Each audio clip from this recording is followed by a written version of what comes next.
ታዳጊ ህጻናት በወንጀል ጥፋተኛ ተብለው ወደ ማረሚያ ቤት ሲገቡ መስማትና መመልከት የተለመደ ነው።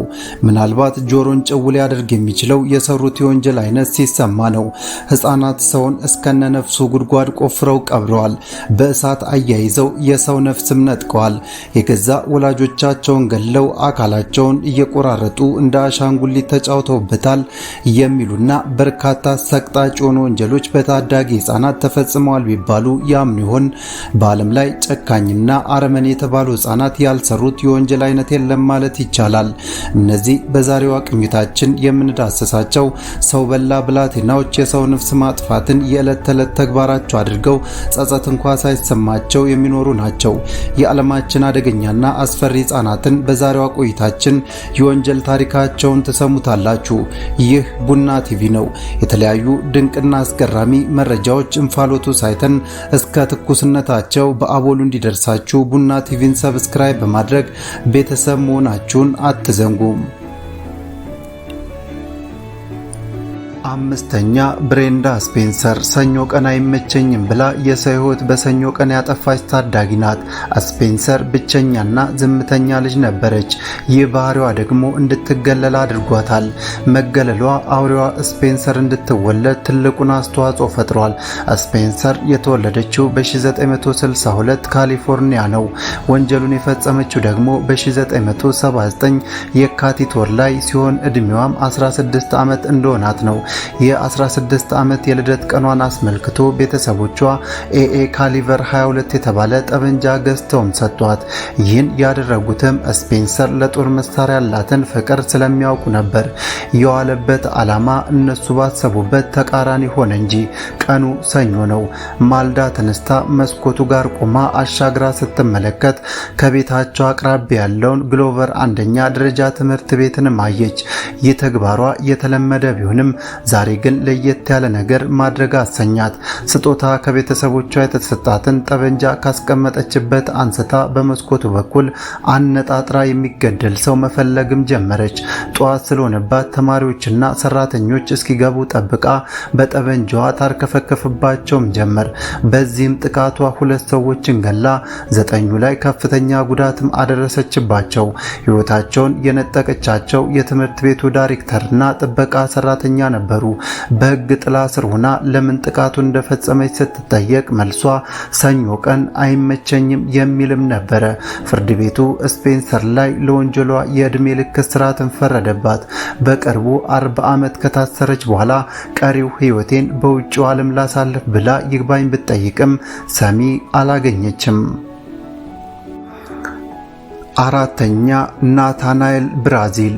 ይህ ታዳጊ 13 ዓመቱ ሲሆን በዚህ እድሜው የመምህሩን ጭንቅላት በሽጉጥ የበታተነ ነው። ናታናኤል ወንጀሉን የፈጸመው በ2000 ዓመተ ምህረት ፍሎሪዳ ውስጥ ነው። ማልዶ ተነስቶ እናቱ የሰራችለትን ቁርስ ከበላ በኋላ የወላጆቹ መኝታ ቤት ገብቶ አንድ ዕቃ መፈለግም ጀመረ። ያለበትን ያውቅ ስለነበር ለማግኘት ብዙ አልተቸገረም። ደብተር በሚይዝበት ቦርሳ ውስጥ አስገብቶ ወደ ትምህርት ቤቱ ሄደ። እንደሌላው ጊዜ ሁሉ የመማር ማስተማር ሂደቱ የቀጠለው እንግሊዘኛ አስተማሪ ክፍለ ጊዜው ደርሶ እነ ናታናኤል ክፍል እስኪገባ ድረስም ነው። ለተማሪዎቹ እንግሊዘኛ አስተማሪው ሰላምታ ሰጥቶ ቀና እንዳለ የጥይት ድምጽም ተሰማ። ናታናኤል ነበረ አስተማሪውን ግንባሩን ብሎ የጣለው። በፖሊስ ቁጥጥር ስር ከዋለ በኋላ ለምን ወንጀሉን እንደፈጸመ ሲጠየቅ አስተማሪውን እንደማይወደውም ተናገረ። በዚህ ወንጀሉ አዋቂዎች በሚዳኙበት ህግ ተዳኝቶ 28 ዓመት እስርም ተፈርዶበታል። ሶስተኛ የቬቨር ወንድማማቾች። እነዚህ ሁለት ወንድማማቾች ከልጅነታቸው ጀምሮ የወንጀል ታሪክ ያለባቸው ፊልሞችን ማየት ያስደስታቸዋል። ማየት ብቻ ሳይሆን በመሞከርም ደረጃ ልበደንዳና ናቸው። ቤት ውስጥ 7 ልጅ ያለ ሲሆን 5 ወንድና 2 ሴት ናቸው። ሁለቱ ከሌሎች ወጣ ያለ ባህሪ ያላቸው ወንድማማቾች ቤተሰብ ምን ይሰራልናል የሚል ድምዳሜ ላይ ይደርሳሉ። በማስቀደምም እናትና አባታቸውን በስለት ደጋግሞ በተኙበት በሙጋት ይገሉና ሁለት ወንድሞቻቸውና አንድ እህታቸውን ህይወትም ይቀጥፋሉ። አንድ ወንድምና አንድ እህታቸው ላይ ደግሞ ከባድ የአካል ጉዳትም ያደርሳሉ። በአጠቃላይ 5 ቤተሰባቸውን ገለው በፖሊስ ቁጥጥር ስርም ይውላሉ። ወንድማማቾቹ በመርማሪዎች ለምን ቤተሰቦቻቸውን እንደጨረሱ ሲጠየቁ ምንም የተለየ ምክንያት እንደሌላቸውም ተናግረዋል። ይህ ወንጀል በ2015 ኦክላሆማ ውስጥ የተፈጸመ ሲሆን ፍርድ ያገኙትም በ2018 እድሜ ይፍታ ተብለው ነው። ሁለተኛ ኤሪክ ስሚዝ። በቀይ ጸጉሩና በመነጸሩ የሚለየው ኤሪክ ስሚዝ ሲበዛ ልበ ክፉ የሚባል ብላቴና ነው። በ1980 የተወለደው ስሚዝ በአያቶቹ ቤት ነው ተቀማጥሎ ያደገው። ተቀማጥሎ ማደጉ ይሁን ወይስ የልብ ክፋቱ ዘመኑን ሙሉ በፍርግርግ በሮች ተከቦ እንዲኖር ተገዷል።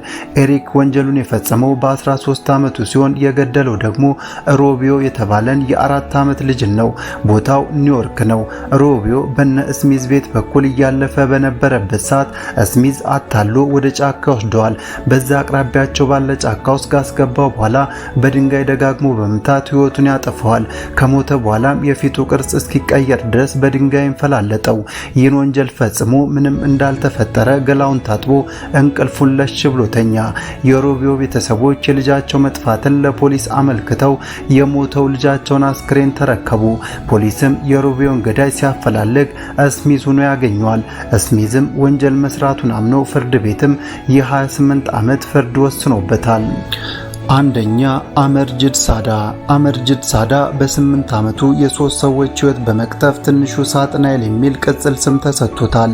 ሳዳ በየዛፉ መንጠላጠልና መንደር ለመንደር መዞር የሚያስደስተው ልጅም ነው። ከእድሜ እኩዮቹ ጋር ተስማምቶ አንድ ላይ መጫወት በፍጹም አይችልም። አመርጅድ ሳዳ የግድያ ወንጀሉን ሀብሎ የጀመረው የአክስቱን ልጅ በማነቅ ነው። አክስቱ ስራ ስትሄድ የ8 ወር ልጇን ሳዳ እንዲይዝላት ትታለት ትሄዳለች። ታዲያ በዚህን ጊዜ የአክስቱን አራስ ልጅ በመደብደብ ሲያሰቃያት ነው የሚውለው። አንድ ቀን ግን አንቆ ምንም የማታውቀውን ልጅ ከገደላት በኋላ አካባቢያቸው የሚገኝ ጉድጓድ ውስጥ ይጥላታል። ይህን የሰራውን ወንጀልም ለእናቱ ይነግራታል። እናትም የልጅ ነገር ሆኖባት ወንጀሉ ተደባብሶ እንዲቀር ከሳዳ አባት ጋር ተነጋግረው ግድያው እንዳይታወቅ ያደርጋሉ። ልማደኛው ሳዳ በወራት ውስጥ የምትገኝ ታናሽ እህት አለችው። ታዲያ አንድ ቀን እንደለመደው በሌሊት ተነስቶ አንቆ ይገላታል። ይህንንም ወንጀል የቤተሰብ ጉዳይ ነው ብለው ሸፋፍነው ይተውታል። ሳዳ ደም ይጠራውና 6 ወር የሆናት የጎረቤት ልጅ ላይ ያነጣጥራል።